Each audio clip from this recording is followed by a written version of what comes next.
Guys, welcome to our YouTube channel study with Giri sisters. So हमारा chapter number 3 start हो चुका था और हमने know about some common gases में ऑक्सीजन को कवर किया था। ऑक्सीजन क्या है, ऑक्सीजन कैसे ऑक्सीजन की उत्पत्ति कैसे होती है, लैबोरेटरी में कैसे बनता है, उसके फिजिकल और केमिकल प्रॉपर्टीज, रिएक्शन वगैरह सब हमने कवर किया था। तो आज हम लोग जानेंगे हाइड्रोजन के बारे में कि हाइड्रोजन कहाँ से आया, कैसे इसकी खोज हुई, किसने नाम रखा, इसकी फिजिकल एंड केमिकल प्रॉपर्टीज क्या है, हाइड्रोजन कैसे बनता है लैब में। आज हम ये सब जानेंगे। तो चलिए स्टार्ट करते हैं हाइड्रोजन के बारे में कि हाइड्रोजन क्या है। हाइड्रोजन गैस इज, सभी जानते हैं कि वो हवा से हल्की होती है। Hydrogen gas is rarely found in free element state. Free element state में पाया जाता है इन द एयर, और अब ओनली वन पार्ट पर मिलियन, 1 पार्ट पर मिलियन में पाया जाता है। It is found in a minute trace in volcanic gases. Volcanic gases में भी होता है, और आपकी ये gases evolve from petroleum mines, उसमें से भी निकलता है हाइड्रोजन। तो the main source of hydrogen are water. Hydrogen का जो मेन सोर्स क्या है वो वाटर है। Acid, alkalis, cotton woods, oil, fat, petroleum वगैरह products and other organic substances. तो जो मेन सोर्स था हाइड्रोजन का, जो सभी में पाया जाता है, जो सभी में मिलता है, वो क्या क्या है हमारे पास? वाटर है, एसिड है, अल्कलीज है, कॉटन भी होता है, woods, oil, fat, petroleum products and other organic substances में भी पाया जाता है। और प्लांट्स और एनिमल टिश्यू में भी it occurs as carbohydrate. Carbohydrate में होता है ना C6H12। तो कार्बोहाइड्रेट्स में, प्रोटीन्स में और विटामिन में भी हाइड्रोजन पाया जाता है। तो मेन सोर्सेस हाइड्रोजन के आप ये लिख सकते हैं। Hydrogen gas is lightest of all elements. All elements में सबसे ज्यादा लाइटेस्ट होता है, सबसे ज्यादा हल्की गैस के रूप में इसको माना जाता है हाइड्रोजन का। इनको लेवोजियर नामक साइंटिस्ट ने हाइड्रोजन नाम दिया, जिसका ग्रीक मीनिंग, यानी कि ग्रीक शब्दों में जिसका मीनिंग होता है हाइड्रो मीन्स वाटर। वाटर को उत्पत्ति करने वाला जो गैस है वो है हाइड्रोजन। यानी कि हाइड्रो मीन्स वाटर, और जेन मीन्स प्रोड्यूसर। यानी कि वाटर को जो गैस जो बनाता है उसी को ही हाइड्रोजन कहा गया। As it produce water when burn in oxygen. जैसे अभी हमने प्रीवियस वीडियो में पढ़ा है ना कि हाइड्रोजन के साथ ऑक्सीजन कंबाइन करने पर क्या मिलता है, हमें वाटर की उत्पत्ति होती है। यूजेस ऑफ हाइड्रोजन हम क्या लिख सकते हैं कि hydrogen gas is used as a reducing agent in laboratory. Reducing agent के रूप में भी इस्तेमाल किया जाता है। जैसे आपको रिड्यूसिंग एजेंट ना समझ में आए तो आप मेरी प्रीवियस वीडियो में जाके देख सकते हैं कि रिडक्शन और ऑक्सीडेशन में ये पढ़ाया गया है, ये बताया गया है। इन अ प्रोड्यूसिंग ऑक्सी हाइड्रोजन फ्लेम का यूज होता है ना वेल्डिंग वगैरह में, उसमें भी यूज किया जाता है। Use as cutting and welding of metals. For preparing hydrochloric acid यानी कि HCl की उत्पत्ति में भी, यहाँ पर भी हाइड्रोजन का यूज किया जाता है। अल्कोहल्स वगैरह में भी यूज किया जाता है। For the manufacture of fertilisers में भी यूज किया जाता है। जो खेतों में जो फर्टिलाइजर्स डाले जाते हैं ना, उनका लाइक अमोनिया, यूरिया में भी हाइड्रोजन का यूज किया जाता है। इन कन्वर्टिंग वेजिटेबल्स ऑयल इनटू वनस्पति घी। सोचिए, हम वनस्पति घी यूज करते हैं ना, बाई हाइड्रोजनेशन के द्वारा। Liquid hydrogen as liquid fuel के रूप में भी हाइड्रोजन का यूज किया जाता है। और हाइड्रोजेनेटिक जो कोल होता है for preparing fuels like patrols को बनाने में जो हाइड्रोजेनेटिक जो ऑयल होता है उसमें भी हाइड्रोजन का यूज किया जाता है। ठीक है, इतने सारे यूजेस हैं हाइड्रोजन के, और भी बहुत सारे यूज हैं, और आप देखिएगा आपको अच्छे से समझ में आ जाएगा। चलिए फिजिकल प्रॉपर्टीज ऑफ हाइड्रोजन जानते हैं कि इसकी फिजिकल प्रॉपर्टीज क्या है। फिजिकल प्रॉपर्टीज मतलब क्या होता है? जो बाह्य जो उसके गुण होते हैं, यानी वो जो देखने में, छूने में, फील करने में कैसा होता है। यानी कि वो कोई बिना कोई किसी चीज से रिएक्ट कराए हुए जब कोई एलिमेंट हमें सीधे रूप में मिलता है तो उसको हम लोग बाह्य गुण को, यानी भौतिक गुण या बाह्य गुण को देखते हैं, तो उसको हम लोग फिजिकल प्रॉपर्टीज कहा जाता है। जैसे क्या है, हाइड्रोजन जो कलरलेस है, दिखता नहीं है हमें, सबसे पहली बात। ऑर्डरलेस भी होता है और टेस्टलेस भी होता है, लाइक ऑक्सीजन की तरह। पहचानने का तरीका है, बहुत सारा एग्जांपल्स है। जैसे कि अभी हमने प्रीवियस वीडियो में पढ़ा था कि ऑक्सीजन को हम लोग क्या करेंगे, जलता हुआ एक माचिस का तिल्ली ले जाएंगे तो क्या होगा कि वो बहुत तेजी से जलने लगता है। तो ये क्या है, ये है ऑक्सीजन गैस की पहचान। अभी हम लोग जानेंगे कि हाइड्रोजन गैस की पहचान है, चूंकि क्या है दोनों कलरलेस होता है, ऑर्डरलेस होता है, टेस्टलेस होता है। तो नॉर्मल कंडीशन में, वो भी नॉर्मल कंडीशन में भी होता है। It is lightest of all elements, ये सबसे ज्यादा हल्की होती है। उसके बाद air about 14.4 times heavy as hydrogen, इससे ज्यादा कितनी गुनी बड़ी एयर होता है।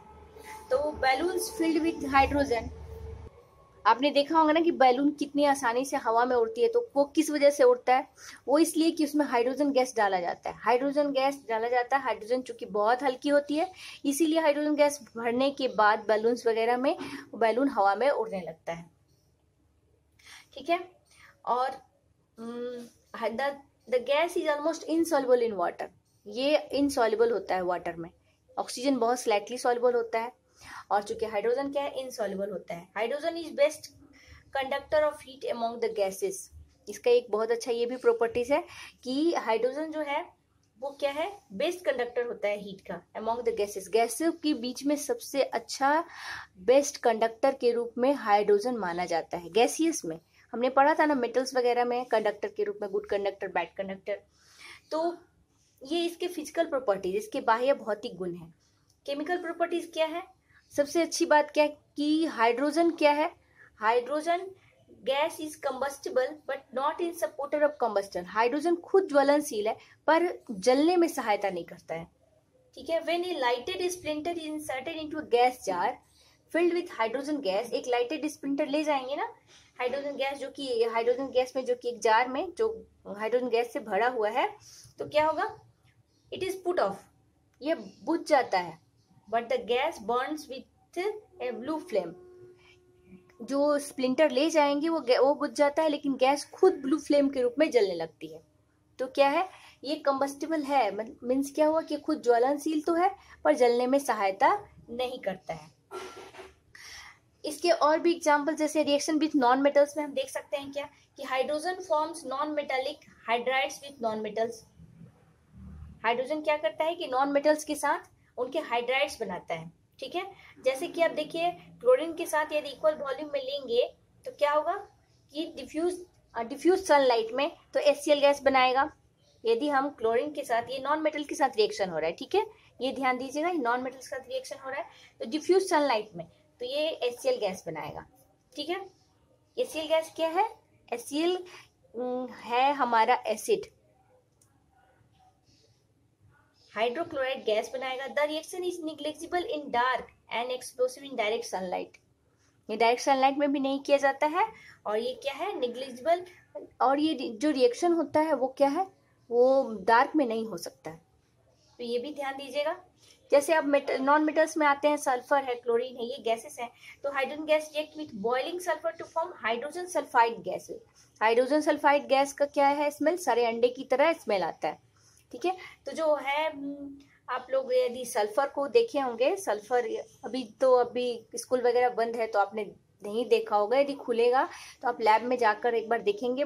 सल्फर जो है तो होता है येलो, और वो हाइड्रोजन के साथ रिएक्ट करके सल्फाइड गैस बनाता है। मीन्स क्या, इनके हाइड्रोजन सल्फाइड बनाता है जो कि सरे अंडे की बदबू की तरह स्मेल करता है। तो हाइड्रोजन के साथ सल्फर का हम रिएक्ट कराएंगे तो हमें मिलेगा H2S यानी हाइड्रोजन सल्फाइड, ये नॉन मेटल्स के साथ है। उसके बाद यदि नाइट्रोजन के साथ रिएक्ट कराएंगे तो हमें मिलेगा HNO3। इसका भी कंडीशन है कि इसका टेम्परेचर कैसा होना चाहिए, मेंटेनेंस, यानी कि 500 से टेम्परेचर होना चाहिए, और प्रेशर भी इनका होना चाहिए, एटमॉस्फेरिक प्रेशर। उस स्थिति में ये बनाएगा हमारा नाइट्रिक नहीं बनाएगा, अमोनिया बनाएगा। यानी कि अमोनिया का जो रिएक्शन है, अमोनिया कैसे बनता है, ये बनेगा हमारा यदि हम हाइड्रोजन पर नाइट्रोजन गैस प्रोवाइड करते हैं तो हमें मिलेगा किसके प्रेजेंस में, एफी पाउडर। यानी कि एफी पाउडर क्या है, ये है लॉ जो हम जानते हैं ना, फेरस। तो एफी पाउडर कैटलिस्ट के रूप में इस्तेमाल किया जा रहा है यहाँ पर इसके, और टेम्परेचर भी मेंटेनेंस होना चाहिए 500 डिग्री, और प्रेशर भी होना चाहिए 200 to 100 डिग्री एटमॉस्फेरिक प्रेशर। तब ये हमें मिलेगा 2NH3 यानी अमोनिया गैस मिलेगा। ठीक है। तो ये नॉन मेटल्स के साथ रिएक्ट करा, नॉन मेटल्स के साथ इसका ये बिहेवियर होता है।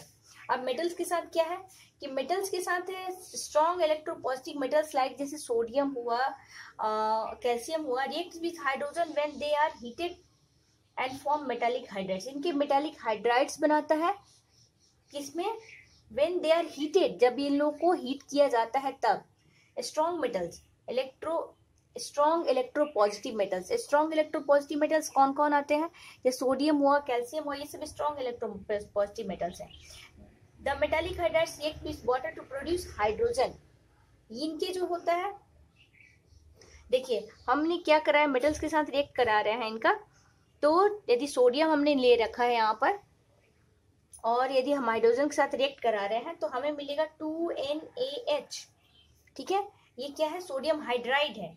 अब हम इसके साथ इसके ऊपर पानी डालेंगे, NaH यानी सोडियम हाइड्राइड के ऊपर पानी डालते हैं तो हमें क्या फिर से मिलेगा, ये हमें मिलेगा कास्टिक सोडा जो कि स्ट्रॉन्ग बेस है, और हमें मिलेगा हाइड्रोजन गैस। ठीक है, यानी फिर से हमें वही चीज मिल रहा है। यदि कैल्शियम के साथ रिएक्ट कराएंगे तो सेम यहाँ पर उसका हाइड्रोक्साइड बनाएगा। Hydrogen is a very good reducing agent. Reducing agent बहुत ही अच्छा रिड्यूसिंग एजेंट है। ठीक है, if hydrogen is passed over heated black cupric oxide के ऊपर आप इसको पास करेंगे ना हाइड्रोजन गैस को, तो हमें मिलेगा the latter is reduced into red metallic copper.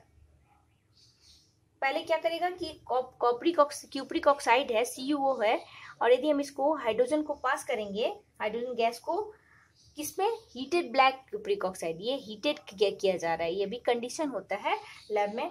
तो ये क्या करेगा, सबसे पहले इसको कॉपर में रिड्यूस कर देता है। ठीक है, और अपने खुद ऑक्सीडाइज हो जाता है किसमें, वाटर में। ठीक है, ये ऑक्सीडाइज हो गया और ये इसको रिड्यूस कर दिया, यानी कि इसको ये जो कंपाउंड था उसको यहाँ से हटा के इसको सिंगल बना देता है।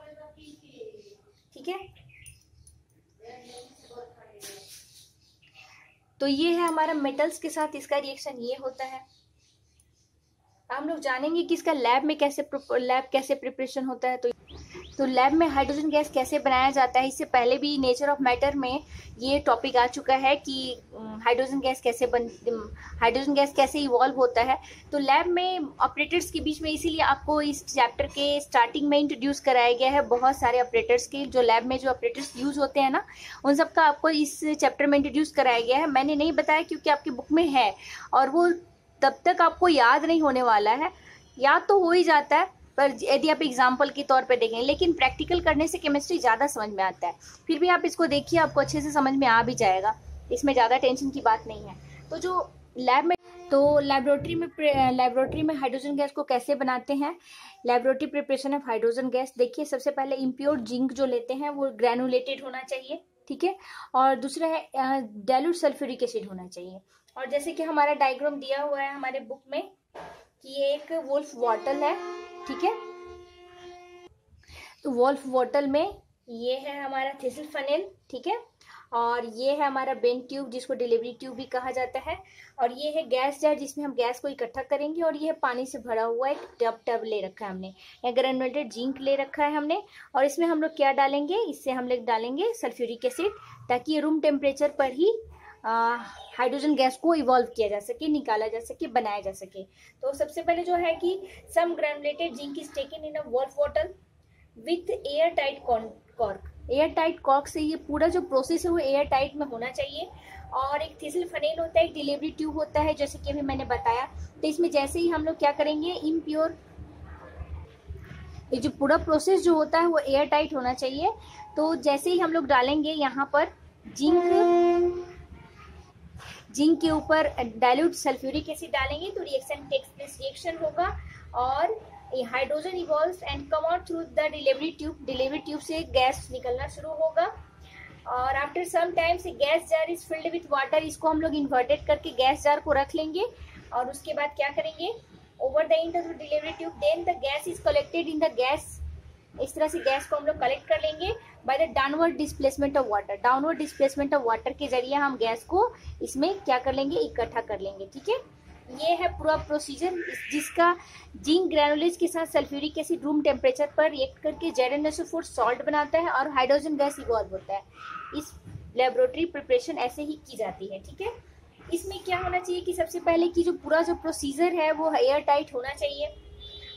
As hydrogen is combustible gas so no open flame is should be brought near the operators के पास कोई भी हाइड्रोजन गैस से जैसे कि कंबस्टिबल है तो वो नहीं लाना चाहिए, कोई जलता हुआ कुछ भी नहीं लाना चाहिए। ये सब सावधानियां है। प्योर जिंक, इसमें एक से क्या है कि ग्रेनुलेटेड जिंक का यूज किया जा रहा है जो कि इम्प्योर होता है, ठीक है। प्योर जिंक का इस्तेमाल नहीं किया जाता है क्योंकि ये pure zinc reacts very slowly, बहुत ही स्लोली काम करता है pure zinc with the dilute acids के कारण। डाइल्यूट एसिड से बहुत ही स्लो काम करता है, बहुत स्लो रिएक्शन होता है और कुछ देर के बाद क्या होता है कि थोड़ा निकलने के बाद हाइड्रोजन गैस बंद हो जाता है, यानी पूरा रिएक्शन बंद हो जाता है। इसीलिए इम्प्योर जिंक का ही इस्तेमाल किया जाता है, ठीक है। ये आपसे क्वेश्चन पूछा जाएगा कि इम्प्योर या प्योर, तो आप बोलेंगे क्या कि इम्प्योर गैस जिंक का ही इस्तेमाल किया जाता है। और कॉन्क्स, यहाँ डाइल्यूट सल्फ्यूरिक एसिड का इस्तेमाल किया गया है, यहाँ यूज किया गया है। तो जो हम बताया जा रहा है कि कॉन्क सल्फ्यूरिक एसिड नहीं लगाया जाता है, कॉन्क सल्फ्यूरिक एसिड का इस्तेमाल नहीं किया जाता है। कारण यही है क्या कि कॉन्क यदि मान लीजिए जिंक के साथ यदि हम यहाँ डाइल्यूट लगा रहे हैं, ठीक है, डाइल्यूट डाल रहे हैं यहाँ पर, ये डाइल्यूट है, और यदि हमने कॉन्क डाला, कॉन्क सल्फ्यूरिक एसिड डाला, ठीक है, तो कॉन्क डालने के बाद क्या होगा कि ये तो हमें क्या मिलेगा, ZnSO4 मिलेगा और प्लस क्या होगा, SO2 गैस मिलेगा, ठीक है। ये हमें हाइड्रोजन गैस नहीं देगा, ये कॉन्क है। इसीलिए हमेशा ही डाइल्यूट सल्फ्यूरिक एसिड का इस्तेमाल किया जाता है। इसलिए कि दिस इज बिकॉज सो कि conc sulphuric acid is a strong oxidising agent, strong oxidising agent है। It oxidises zinc to zinc sulphate में इसको ऑक्सीडाइज कर देगा जिंक को, और खुद हो जाएगा और खुद रिड्यूस होके हो जाएगा सल्फर डाइऑक्साइड में। तो हमें क्या निकालना है, हमें तो हाइड्रोजन गैस निकालना है ना, तो हमें क्या लेना होगा, हमेशा डाइल्यूट सल्फ्यूरिक एसिड लिया जाता है, ठीक है। और हमेशा इन्वर्टेड करके ही हम गैस को इकट्ठा कर सकते हैं। तो ये है लेबोरेटरी प्रिपरेशन, बहुत इजी है और डायग्राम आपके बुक में भी है, आप देखेंगे तो आपको समझ में आ जाएगा पूरा प्रोसीजर। कुछ भी प्रॉब्लम होने से आप मुझे कमेंट सेक्शन में पूछ सकते हैं, ठीक है। तो इस तरह से हमारा ये चैप्टर 3 का सम कॉमन गैसेस का ऑक्सीजन एंड हाइड्रोजन खत्म हो चुका है। और इससे रिलेटेड कुछ भी प्रॉब्लम होने से आप मुझे कमेंट सेक्शन में पूछ सकते हैं।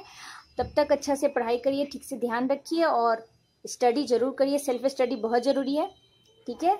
और हमें शेयर ज़रूर करिए ताकि और भी बच्चों को लाभ मिल सके इन सब, जितना आपके पास जो स्टडी मटेरियल्स है।